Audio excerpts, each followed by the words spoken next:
فألقوا السلم ما كنا نعمل من سوء بلى إن الله عليم بما كنتم تعملون فادخلوا أبواب جهنم خالدين فيها فلبئس مثوى المتكبرين وقيل للذين اتقوا ماذا أنزل ربكم قالوا خيرا للذين أحسنوا في هذه الدنيا حسنة ولدار الآخرة خير ولنعم دار المتقين جنات عدن يدخلونها تجري من تحتها الأنهار لهم فيها ما يشاءون كذلك يجزي الله المتقين الذين تتوفاهم الملائكة الطيبين يقولون سلام عليكم ادخلوا الجنة بما كنتم تعملون هل ينظرون إلا أن يأتيهم الملائكة أو يأتي أمر ربك كذلك فعل الذين من قبلهم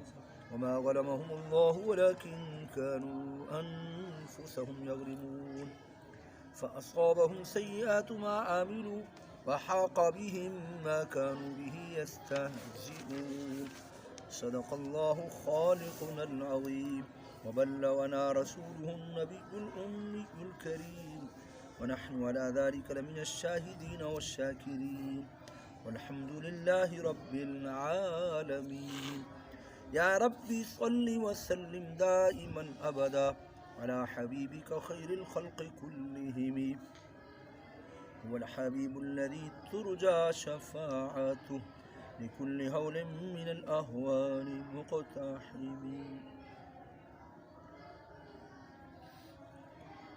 ماقبل میں یہ سورہ نحل کا درس جاری ہے۔ ماقبل میں اللہ تعالیٰ نے اپنی توحید اور قدرت کے دلائل بیان فرمائے، شرک کی تردید فرمائی، مشرکین کا اب انجام بیان کیا جا رہا ہے۔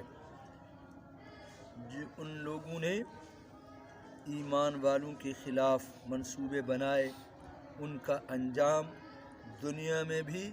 اور آخرت میں بیان کیا جا رہا ہے۔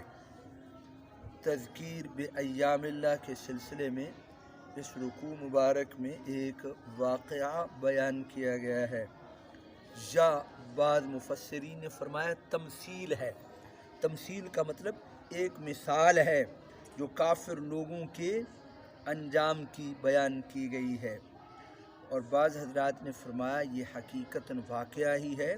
قد مکر الذین من قبلہم، ان سے پہلے لوگوں نے،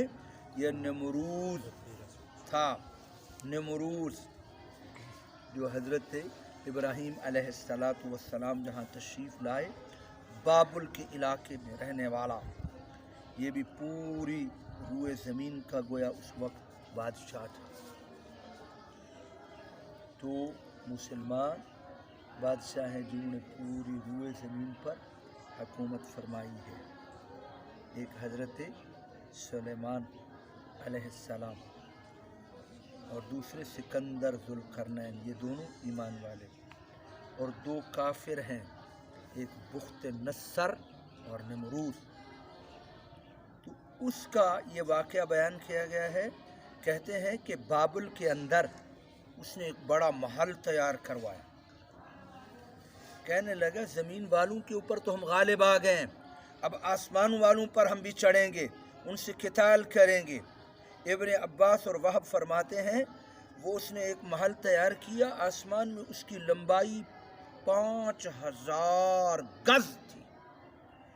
5000 گز اس کی لمبائی تھی۔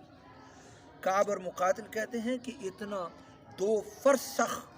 یعنی 1 فرسخ 3 میل کا ہوتا ہے، اور یہ 6 میل لمبائی میں اتنی بڑی لمبا محل بنایا۔ اس نے کہا کہ اوپر چڑھ کر ہم آسمان والوں پر حملہ کریں گے، زمین والوں پر تو ہم غالب آ گئے ہیں۔ اور اس کی ہوا تیز چلی، اس کے محل کو اکھیڑ کر رکھ دیا، اور اس کا اوپر والا کنارہ سمندر میں گرا، باقی ان پر گرا اور ہلاک ہو گئے، اور اس کے ساتھ ان کے بلبلانے اور گھبراہٹ کی وجہ سے جو آوازیں نکلی ہیں، کہتے اس وقت 73 زبانیں پیدا ہوئی، اس لیے اس شہر کا نام بھی بابل رکھا گیا ہے۔ وَكَانَ لِسَانُ النَّاسِ قَبْلَ ذَلِكَ سُریانی، اس سے پہلے سب کی زبان ایک سریانی تھی، لیکن اس سے زبانیں پیدا ہوئی۔ علامہ بغوی نے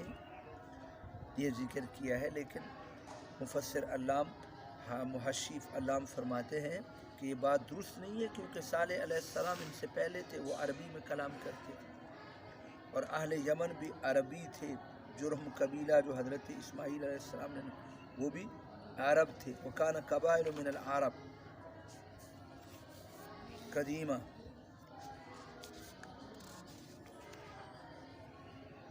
بہرحال ایک قول کے مطابق یہ ان کے منصوبوں کو، انہوں نے جو عمارتیں بنائی تھی ان کی چھت ان کے اوپر گری، ان کے اوپر سے آخرت کا عذاب اس کے علاوہ ہے۔ اور بعض حضرات نے فرمایا کہ یہ ایک تمثیل ہے، یعنی واقعہ حقیقت نہیں بلکہ ایک مثال بیان فرمائی کہ کافروں کے منصوبے، ان کے خلاف انہوں نے جو تدبیر